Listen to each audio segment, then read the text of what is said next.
جب اللہ تعالیٰ نے حضرت موسیٰ کو فرعون جیسے سرکش کی طرف بھیجا تو ہدایت فرمائی کہ اس کے ساتھ نرمی سے بات کرنا، مگر افسوس ہے کہ آج اس خدا کو ماننے والے نرمی اور لطافت سے محروم ہوتے جا رہے ہیں۔ ٹی وی اینکرز میں اس اینکر کو زیادہ مقبولیت حاصل ہوتی ہے جو سخت الفاظ میں گفتگو کرے اور مہمان کی ایسی کی تیسی کر دے۔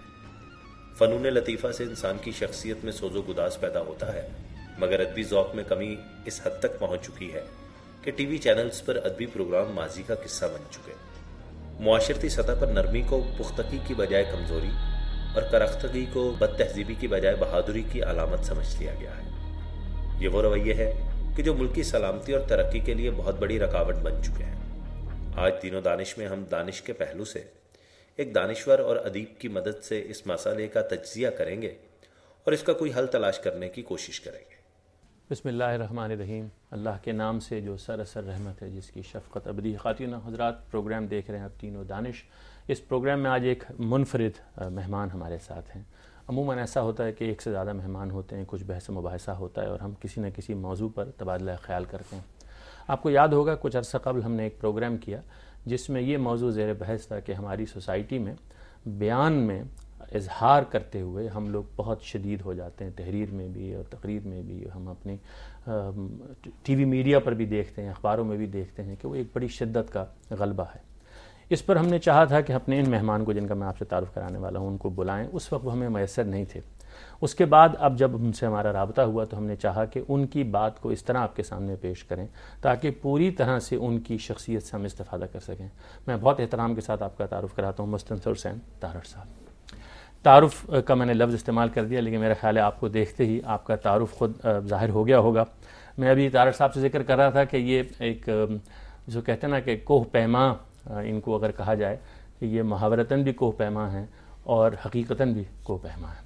آپ نے اتنے کام کیے ہیں مختلف طرح کے، اور خاص طور پہ اس حوالے سے جو ہم آج میڈیا پر گفتگو کر رہے ہیں کہ میڈیا میں یہ جو اظہار کا طریقہ اختیار کر لیا گیا ہے۔ ایک وہ میڈیا کا انداز تھا جب آپ نے میڈیا پہ خود کام کیا، بطور اداکار کام کیا، بطور مصنف کام کیا، اور بہت لکھا آپ نے اس کے اوپر۔ آپ نے مارننگ شوز کیے، آپ خود اینکرنگ کرتے رہے۔ آپ کا وہ مارننگ شو جو چاچا جی جس میں آپ نے پورٹرے کیا جی، تو میں یہ چاہوں گا کہ آپ اس پہلو سے، جیسے میں تعارف کرا رہا تھا شروع میں، ہماری سوسائٹی میں یہ تبدیلی دیکھتے ہیں کہ یہ جو شدت پسندی ہے، یہ جو اظہار میں ایک تندی ہے جو تلخی اور بد تہذیب تک پہنچ جاتی ہے، آپ اس کو کیسے دیکھتے ہیں؟ ڈاکٹر صاحب، پہلے تو تعین یہ کرنا چاہیے کہ میڈیا ہے کیا، اور اس سلسلے میں پرانے زمانوں میں مشاہد صاحب تھے انفارمیشن منسٹر، تو اسلام آباد میں ایک میٹنگ جو تھی منعقد کی گئی جس میں بڑے بڑے زعماء اور بڑے بڑے عالی لوگ، بہت ظرف والے اور بہت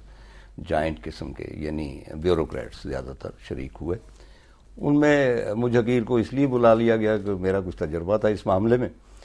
چنانچہ جب میٹنگ شروع ہوئی تو مشاہد صاحب نے سب سے پہلے مجھے مخاطب کیا اور ان کا جی تارڑ صاحب، آپ کے نزدیک میڈیا کا کیا مطلب ہے؟ میں نے کہا کہ آپ مختصر چاہتے ہیں یا تفصیلاً چاہتے ہیں اس کا جواب؟ انہوں نے کہا جی مختصر کیا ہے؟ میں نے کہا جی میڈیا کا مطلب ہے لوگوں کو بیوقوف بنانا۔ اب اس پہ کچھ لوگوں نے ذرا سے ناگواری کا اظہار کیا۔ میں نے کہا کہ اگر آپ چاہتے ہیں تو میں تفصیلاً عرض کر دیتا ہوں۔ تو چنانچہ میں نے افلاطون سے شروع کیا اور یہاں پال سار سے آتے آتے یہاں تک آ کے ایک لمبا تفصیلی میں نے بہت دانشمندانہ اور دانشورانہ قسم کا لیکچر دیا، لیکن آخر میں نے کہا کہ اس کا نچوڑ یہی ہے کہ میڈیا کا مطلب ہے لوگوں کو بیوقوف بنانا۔ اب بھی آپ دیکھ سکتے ہیں کہ وہ چینلز جو لوگوں کو زیادہ بیوقوف بناتے ہیں وہ زیادہ ہٹ ہو رہے ہیں۔ اب مسئلہ یہ ہے کہ جب آپ لوگوں کو بیوقوف بنانا کہتے ہیں تو اس میں دو عوامل ہیں کہ ایک تو آپ سچ مچ بنا رہے ہیں، اور ایک آپ اپنی کوالٹی سے، اپنی جو صدق دل سے آپ کی ایک انٹینشن ہے کہ اس ملک کے لیے کچھ بہتری کا سامان کیا جائے، اس سے بھی آپ ان کو اٹریکٹ کرتے ہیں۔ ان دنوں وہ والا جو اینگل ہے وہ معدوم ہوتا چلا جا رہا ہے، اور اس میں آئی فیل کہ کسی کا کوئی اس میں قصور نہیں ہے۔ میں اگلے روز پڑھ رہا تھا کہ جتنی چینلز یہاں پہ ہیں اس حساب سے اتنے ارب روپے کے اشتہارات ہیں، جن میں 40% جو ہیں وہ چلے جاتے ہیں پرنٹ میڈیا کو، 60% جاتے ہیں الیکٹرانک میڈیا کو، اور اس کے باوجود صرف ایک دو چینلز ایسی ہیں جو ایٹ پار جا رہی ہیں۔ سوال یہ اٹھایا گیا تھا کہ یہ باقی رقم کہاں سے آتی ہے، کہ اگر ایک چینل اور پھر یہ کام کرنے کی ضرورت ہی کیا ہے؟ ہاں، ایک چینل جو ہے اگر مثلا منیمم لیٹ سے کہ 2.5 کروڑ روپے مہینہ اس کو درکار ہے، اشتہار اس کو مل رہے ہیں 1 کروڑ کے، وہ 1.5 کروڑ روپیہ کہاں سے آتا ہے؟ اب وہ 1.5 کروڑ روپیہ جہاں سے بھی آتا ہے، میں am not indicating any thing, تو وہ اس چینل کا رجحان اس جانب ہی ہوگا جو گھاٹا پورا کیا جا رہا ہے، تو ان کی اپنی ایک مجبوری۔ دوسرا یہ کہ کمرشلزم ہے، کمرشلزم میں ریٹنگ دیکھی جاتی ہے، نہ اس میں کوالٹی دیکھی جاتی ہے، نہ اس میں یہ دیکھا جاتا ہے کہ ملک کے ساتھ کیا ہو رہا ہے یا اس کا نیٹ رزلٹ کیا ہوگا۔ یعنی ایک جو ہوتا ہے نا اشتعال انگیز جو ایٹیچیوڈ ہے وہ، اب مثلا ابھی آپ نے یہ تذکرہ کیا، میں بہت کم ٹیلی ویژن دیکھتا ہوں، اور اس میں آپ کو پتہ ہے کہ شوز بے شمار چل رہے ہیں اور بے شمار اینکرز ہیں، ان میں 2 علیحدہ ہیں اینکرز کی جو ہیں آپ کہہ لیں کہ ڈیفینیشنز، ایک تو پولیٹیکل اینکرز ہیں جو پولیٹیکل پروگرام کرتے ہیں، ایک مارننگ کے اینکر۔ اور میں اکثر یہ کہا کرتا ہوں کہ بھئی ہمارا جو سبزی والا ہے اللہ رکھا، اس کے سوا ہر شخص نے مائک پکڑ رکھا اور اینکر ہو گیا، اور ظاہر ہے کہ بھئی اگر وہ اینکرنگ کریں گے تو وہ اسی قسم کی اینکرنگ کریں گے جس قسم کے وہ ہیں۔ میں کسی پہ کرٹیسائز نہیں کر رہا، کیونکہ عام طور پہ بزرگ حضرات جو ہوتے ہیں مجھے ایسے، وہ اپنے زمانوں کو بڑا یاد کرتے ہیں، میں اپنے زمانوں کو یاد نہیں کر رہا۔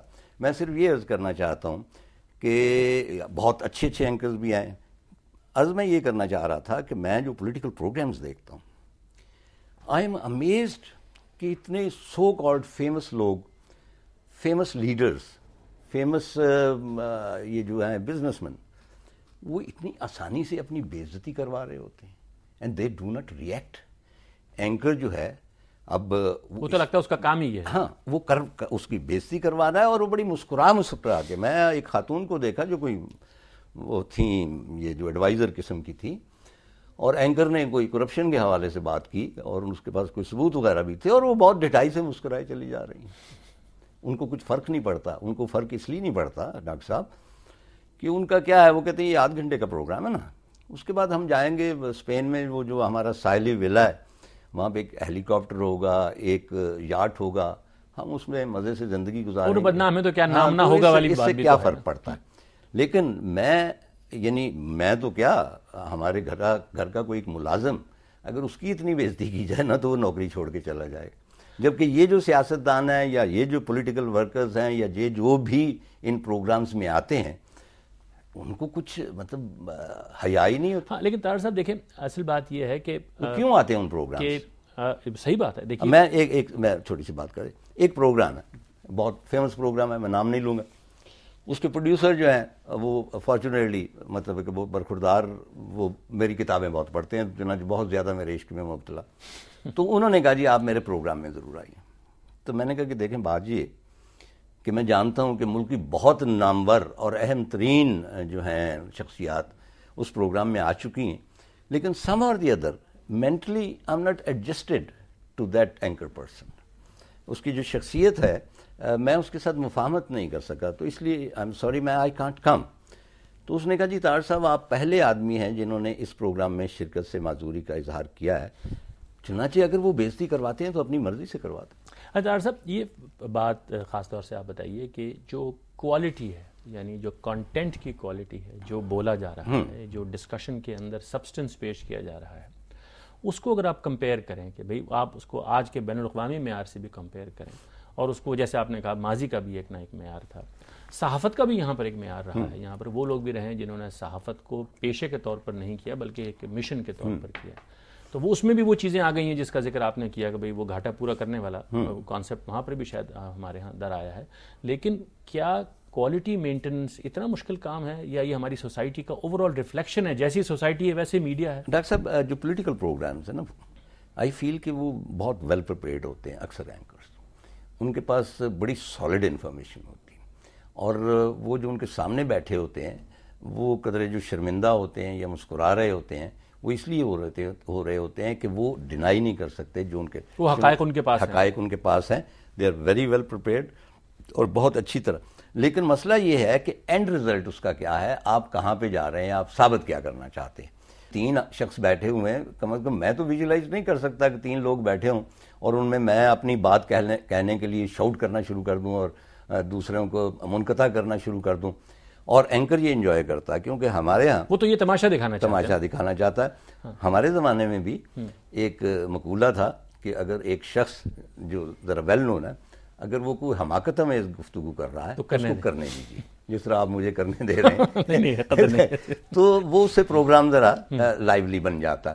اب دوسرا آپ نے ابھی پوچھا مارننگز کے حوالے سے. درست میں 8 سال مارننگ کرتا رہا ہوں.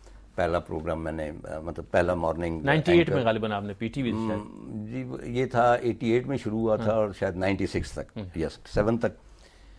تو ایک شو تھا دبئی میں تو وہاں پہ مجھے انوائٹ کیا گیا. تو وہ شو کی جو اینکر تھیں تو انہوں نے میرا تعارف کرواتے ہوئے کہا میرا نام لیا اور کہنے لگی کہ یہ he is the father of all morning transmissions.